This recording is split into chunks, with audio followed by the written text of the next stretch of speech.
Welcome back to the Night Gambit TV. Today we're looking at a fascinating opening trap from the Queen's Gambit declined. At first glance, Black seems to develop naturally and safely, but one small mistake leaves the King and Queen trapped in a devastating tactical pattern. This game was played between Velenkova and Gunko in Ukraine, 2003. Watch carefully because this trap teaches an important lesson about development, King's safety, and tactical awareness. Let's dive into the game move by move and discover why Black resigned after White's brilliant queen check.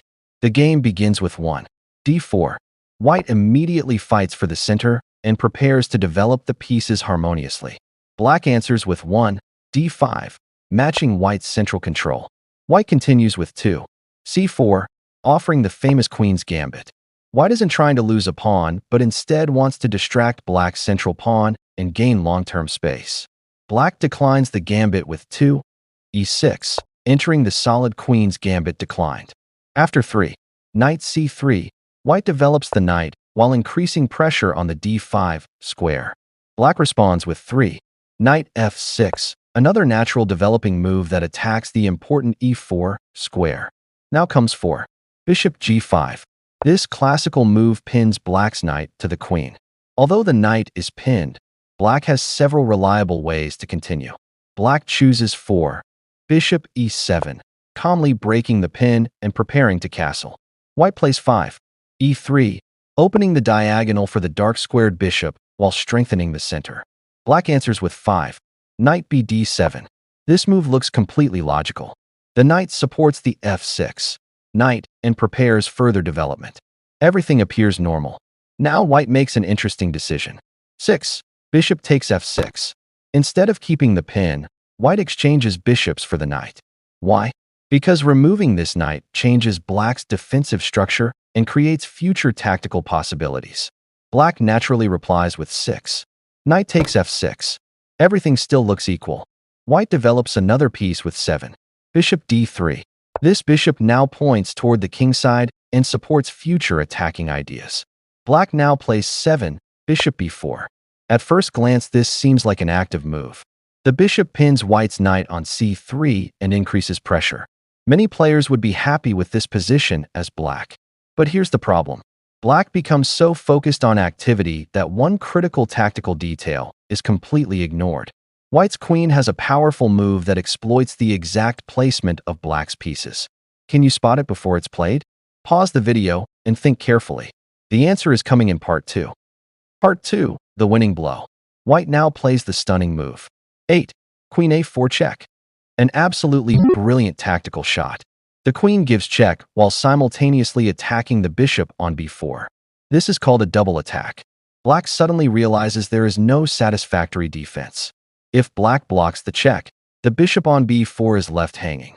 If Black saves the bishop, the king remains in check. The bishop cannot simply move because the king must respond to the check first. The coordination of Black's pieces completely falls apart. Even worse, Black's king is still stuck in the center because castling hasn't happened. This single queen move exposes every weakness created by Black's last move.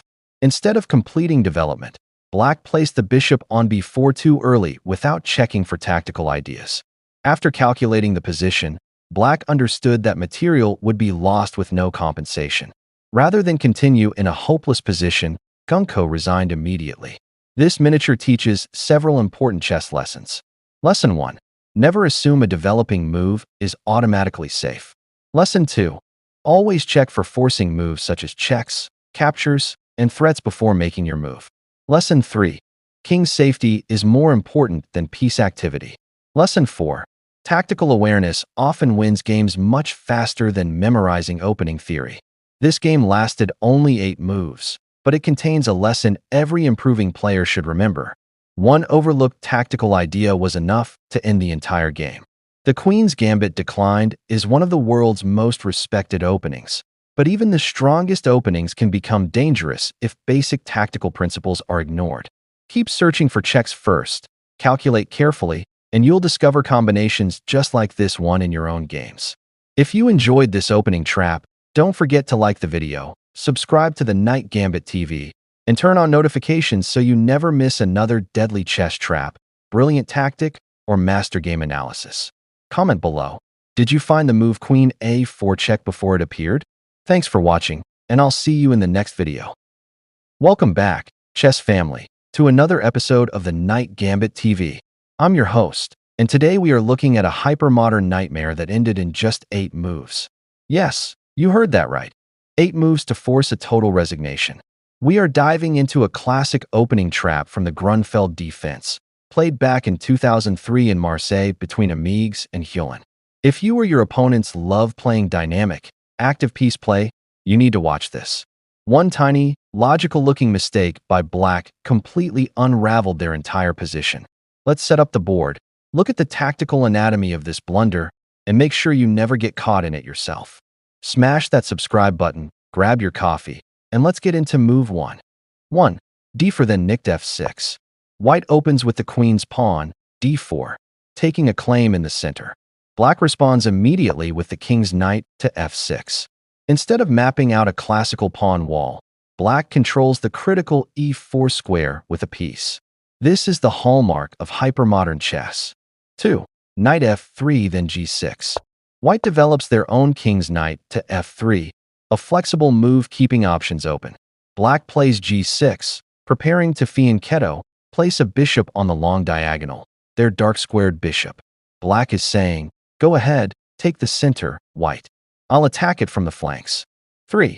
C4 then bishop g7. White advances the c-pawn to c4, gaining space and preparing to support a knight on c3. Black completes the plan with bishop to g7. That dark-squared bishop is now a sleeping giant, eyeing the long a1, h8 diagonal. 4. Knight c3 then d5. White brings out the queen's knight to c3, threatening to play e4 and take full control. Black draws a line in the sand with d5. This is the official entrance into the Grunfeld defense. Black invites White to capture on d5 so they can trade and create a highly dynamic counterattacking game. 5. C takes d5 then knight takes d5. White accepts the invitation. C-pawn takes d5 pawn. Black recaptures with the knight to d5. The center opens up, and Black's d5 knight is centralized but becomes a target for White's pieces. 6. Bishop g5 then c5. White plays a sharp sideline. Queen's bishop to g5. This develops the piece with active intent, putting subtle pressure on Black's e7 pawn and kingside setup. Black hits back immediately with c5. This is standard Grunfeld strategy, using the c-pawn to undermine White's central presence. It feels active and strong, but the tension is building. 7. Rook c1 then c takes d4. White makes a profound, quiet profile move. Queen's rook to c1. Pay close attention to this move, because it is the secret engine behind the upcoming trap. White aligns their rook directly with Black's c-pawn and c7 square. Black sees an opening and plays c takes d4. C-pawn takes d4 pawn. Black thinks they are opening lines and forcing liquidations, but they walked right into the tiger's jaw. The tactical climax. 8. Knight takes d5. Now, look at the board. Black's d4 pawn is threatening White's f3 knight, but White completely ignores the threat and plays the absolute stunner. Queen's knight takes d5. And with that single move, Black resigned. Game over in 8 moves.